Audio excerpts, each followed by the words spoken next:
Alexander the Great. Was he the best conqueror in history? 356 BCE, the omen in Pella. The night Alexander was born, the sky offered a portent. A great fire, it was said, consumed the temple of Artemis in far-off Ephesus, as if the goddess herself had stepped away to attend a more momentous birth. In the royal palace of Pella, his father, King Philip II of Macedon, received two more signs: a victory in a chariot race, and news that his general had just tamed the untamable horse, Bucephalus. Philip, a man of ambition and superstition, saw the threads of destiny weaving together. His son, he declared, would be a king without equal. Childhood, the pupil and the lion's cub. Alexander's childhood was a forge, hammered between two powerful opposing forces, his father and his mother. His father, Philip, was a brilliant, brutal, and pragmatic king.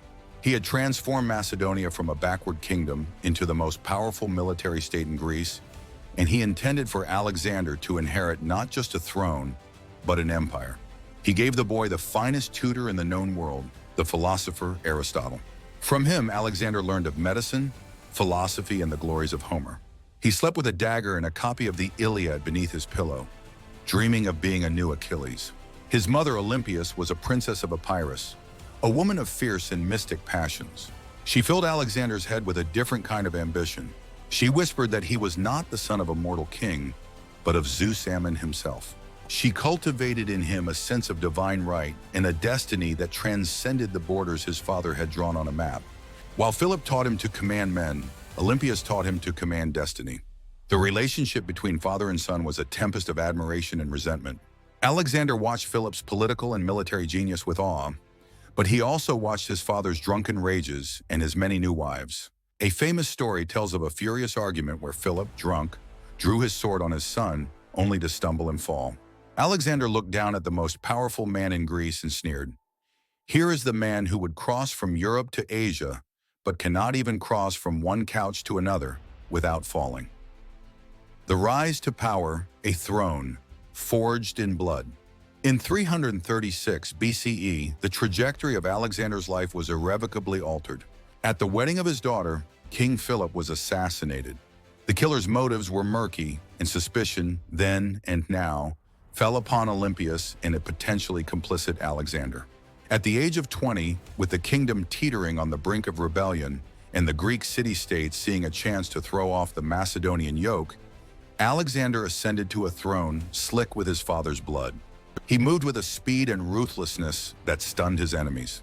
He eliminated rival claimants, crushed a rebellion in Thebes by razing the city to the ground as a warning to others, and re-subjugated the Greek leagues. In 2 years, he had secured his father's legacy. But it was not his father's legacy he wanted. It was his own. The conquest, the unraveling of the known world. In 334 BCE, with the Balkans secure, Alexander crossed the Hellespont into Asia. He was leading a combined force of Macedonians and Greeks against the vast Persian Empire of King Darius III. His strategy was a blend of Philip's military innovations and his own audacious genius. He wielded the Macedonian phalanx, a wall of sarissa pikes, as an anvil. His companion cavalry, the hetairoi, were his hammer. But his true weapon was himself. He led from the front, sharing every hardship with his men, his white-plumed helmet always a beacon in the thickest fighting. At the Granicus River, he charged directly into the Persian commanders. At Issus, he broke the Persian line by aiming his cavalry charge directly at King Darius, who fled the field, abandoning his family. His most brilliant stroke was not just military, but political. After conquering Egypt, he was crowned pharaoh and journeyed to the oracle of Siwa, where the priests allegedly confirmed his divine sonship. He began to adopt Persian dress and customs, integrating the conquered into his empire rather than merely subjugating them. This vision of a fused Greco-Persian world alienated his old guard Macedonian generals, but it was the mark of a visionary, not just a plunderer. He pursued Darius to the ends of the empire, only to find him murdered by his own satraps. Alexander hunted down the regicides and gave Darius a royal funeral, declaring himself the legitimate successor to the Achaemenid throne. Still, he pushed east into the wilds of Bactria and Sogdia, and finally to the fabled India. At the Battle of the Hydaspes River, he defeated the mighty King Porus and his war elephants in one of his most tactically masterful engagements. Adiura the Failure. the limits of a god-king. But here at the peak of his conquest came his first great failure. His army, having marched over 11,000 miles, had had enough. They refused to go further into the unknown subcontinent. For the first time, Alexander's will was not absolute. The god-king was defied by his own humanity and the humanity of his exhausted veterans. The return march through the Gedrosian desert was a catastrophe. It was a failure of logistics and a monument to his own stubborn pride, perhaps a form of punishment for his disobedient army. Thousands of his loyal soldiers perished in the merciless desert. The invincible general had led them to a meaningless death. Back in Babylon, the cracks widened. He tried to force the fusion of cultures by arranging a mass marriage of his officers to Persian noblewomen, and by integrating Persian units into his army. His Macedonian companions, who had followed him to the end of the world, saw this as a betrayal. The plots were uncovered, and old friends like Clytus the Black and Callisthenes were executed by Alexander's own hand in fits of rage and paranoia. The unity of his camp, the very foundation of his success, was crumbling. Chapter 1. The Death, the Unfinished Empire. In June of 323 BCE, in the sweltering heat of Babylon, Alexander fell ill after a prolonged banquet. The fever worsened.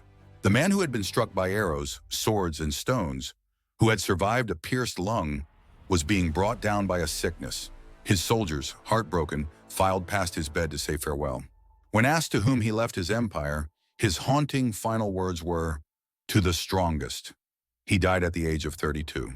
He had conquered an empire that stretched from the Adriatic Sea to the Indus River, the largest the world had yet seen. But he left no heir, no clear succession. His empire, a personal possession held together by the force of his will, shattered into fragments almost immediately, consumed by the wars of his successors. So, was he the best? He was the most brilliant, the most audacious, the most visionary. He never lost a major battle. He reshaped the map in the course of history, sparking the Hellenistic age. But the best conqueror is one who builds something that lasts. Alexander's conquest was a brilliant, blinding flash of lightning that illuminated the world for a moment, only to leave it in a deeper, more chaotic darkness. He was a force of nature, a hurricane of a man who could topple empire, but could not in the end build a lasting peace.